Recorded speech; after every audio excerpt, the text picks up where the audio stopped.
Women's টি-20 world কাপের উদ্বোধনী ম্যাচে বাংলাদেশ মুখোমুখি হয়েছিল স্কটল্যান্ডের বিপক্ষে। সেই ম্যাচে টসে জিতে প্রথমে ব্যাটিংয়ের সিদ্ধান্ত নেয় বাঘিনীরা এবং বাংলার বাঘিনীরা প্রথমে ব্যাট করতে নামলে সেখানে নির্ধারিত ২০ ওভার খেলে ৭ উইকেট হারিয়ে সুবর্ণার ৩৮ বলে ৩৬ রান এবং ৭ ইরানির ২৯ রান এবং নিগার সুলতানা অধিনায়ক নিগার সুলতানা জ্যোতির ১৮ বলে ১৮ রানের উপর ভিত্তি করে ১১৯ রান করে ৭ উইকেট হারিয়ে নির্ধারিত ২০ ওভারে স্কোরবোর্ডে ১১৯ রান থাকে। তখন বাংলাদেশের নির্ধারিত ওভার শেষ হলে ১২০ রানের টার্গেট ছুড়ে দেয় স্কটল্যান্ড উইমেন্স ক্রিকেট টিমকে।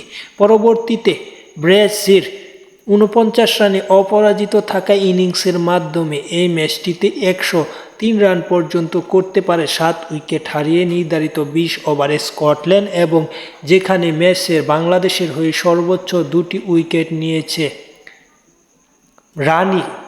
ঋতু রানী এবং বাংলাদেশের হয়ে মাসরুরা আক্তার নিয়েছে ১টি উইকেট, এবং সবকিছু মিলিয়ে ভালো একটি পারফরমেন্স দেখিয়েছে বাংলাদেশ। এবং এই ম্যাচে বাংলাদেশের হয়ে ম্যাচ সেরা হয়েছে ঋতু রানী। তিনি ৫ রান করতে পেরেছে ৪ বল খেলে, পাশাপাশি ১৫ রান দিয়ে ৪ ওভার পেলে তিনি দুইটি উইকেট নিয়েছে স্কটল্যান্ডের। সব কিছু মিলিয়ে বাংলাদেশ প্রথম ম্যাচ জয় দিয়ে শুরু করেছে। পরবর্তীতে ৫ই অক্টোবর বাংলাদেশ সেকেন্ড ম্যাচ খেলবে, যে ম্যাচে বাংলাদেশের প্রতিপক্ষ মাইটি অস্ট্রেলিয়া ইংল্যান্ড। সব কিছু মিলিয়ে ইংল্যান্ডের বিপক্ষে বাংলাদেশের পরিসংখ্যান সহ যাবতীয় ইতিহাস জানতে চ্যানেলটি সাবস্ক্রাইব করতে ভুলবেন না। সকল ইতিহাস এই চ্যানেলে বলবো ইংল্যান্ডের বিপক্ষের ম্যাচের, তাই চ্যানেলটি সাবস্ক্রাইব করে পাশে থাকুন। ধন্যবাদ সকলকে।